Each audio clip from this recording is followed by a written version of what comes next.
ಎಷ್ಟು ವಿದ್ರೋಹಕ ಘಟನೆ ಆಗ್ತಾ ಇದಾವೆ ಅಂದ್ರೆ ಒಂದು ಸಂದರ್ಭ ಹುಬ್ಬಳ್ಳಿ ಧಾರವಾಡ ಅಂದ್ರೆ ಶಾಂತಿ ಪ್ರಿಯ ಅನ್ನತಕ್ಕಂಥ ಮಾತಿದ್ದು. ಇಲ್ಲಿ ಇರ್ತಕ್ಕಂಥ ಎಲ್ಲಾ ವ್ಯಾಪಾರಸ್ಥರು ಬಹಳ ಆರಾಮದಿಂದ ನಿಶ್ಚಿಂತೆಯಿಂದ ವ್ಯಾಪಾರ ಮಾಡ್ತಾರ ಅಂತಕ್ಕಂಥ ಮಾತುಗಳು ಕೇಳಿ ಬರ್ತಾ ಇದ್ವು. ಎಲ್ಲರೂ ಕೂಡ ನೆಮ್ಮದಿಯಿಂದ ಇರ್ತಕ್ಕಂಥ ವಾತಾವರಣ ಇತ್ತು. ಅನೇಕ ಲೇವಾದೇವಿ ವ್ಯವಹಾರಗಳಾದ್ರೂ ಕೂಡ ಈ ರೀತಿಯಾಗಿರ್ತಕ್ಕಂಥ ಸಮಸ್ಯೆಗಳು ಎಂದು ಎಲ್ಲಿನೂ ಕೂಡ ಬರ್ತಿದ್ದಿಲ್ಲ.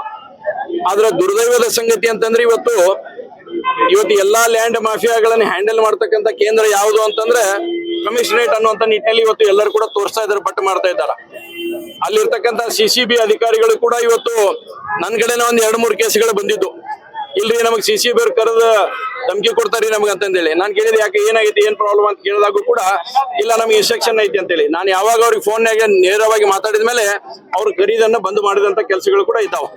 ಹೀಗಾಗಿ ನಿನ್ನೆ ಘಟನೆಯನ್ನ ನಾವು ನೋಡಿದ್ರೆ ಇಡೀ ಜಗತ್ತಿಗೆ ಕಾಣುತ್ತ ಯಾರು ಗುಂಡು ಹರ್ಷಾರ, ಯಾರು ಗುಂಡು ತಗೊಂಡ್ರು, ಯಾರು ಗನ್ನು ತಗೊಂಡ್ರು ಎಲ್ಲ ಕಂಡ್ರು ಕೂಡ ಇನ್ನು ನಾವು ತನಿಖೆ ಮಾಡ್ತೇವೆ ಹೇಳ್ತಕ್ಕಂಥ ಕೃತ್ಯವನ್ನು ನೋಡಿದ್ರೆ ಎಲ್ಲೋ ಇದರಲ್ಲಿ ಯಾವುದೋ ಒಂದು ಒತ್ತಡಕ್ಕೆ ಒಳಗಾಗಿ ನನಗೂ ಇರ್ತಕ್ಕಂಥ ಮಾಹಿತಿ ನಿನ್ನೆ ಸಾಯಂಕಾಲ ನಡೆದ ಮ್ಯಾಗ ಅವ್ರ ಕಮಿಷನರೇಟ್ ನ ಕ್ಯಾಮ್ರಾ ತೆಗೆದು ತೋರಿಸಿ ಯಾರ್ಯಾರು ಬಂದು ಹೋಗ್ಯಾರ ಅಂತ ಹೇಳಿ ಅವ್ರಲ್ಲಿ ನಾನು ಬಹಳ ಸ್ಪಷ್ಟವಾಗಿ ಹೇಳಕ್ಕೆ ಇಚ್ಛೆ ಪಡ್ತೇನೆ ಕಮಿಷನರ್ ಅವ್ರಿಗೆ, ನೀವು ನಿನ್ನೇನು ಘಟನೆಯಲ್ಲಿ ಇದ್ದಂತವ್ರು ಕ್ರಿಸ್ಟಲ್ ಕ್ಲಿಯರ್ ಅದಾರ ಯಾರದಾರ ಅಂತ ಹೇಳಿ, ಇದಕ್ಕೆ ಇನ್ಫ್ಲುಯೆನ್ಸ್ ಮಾಡಕತ್ತಾರ ಅನ್ನೋಂಥವ್ರು ಯಾರು ಅನ್ನೋದು ಮಾಹಿತಿನ ತಾವು ಹೊರಗೆ ಹೇಳಿರಿ.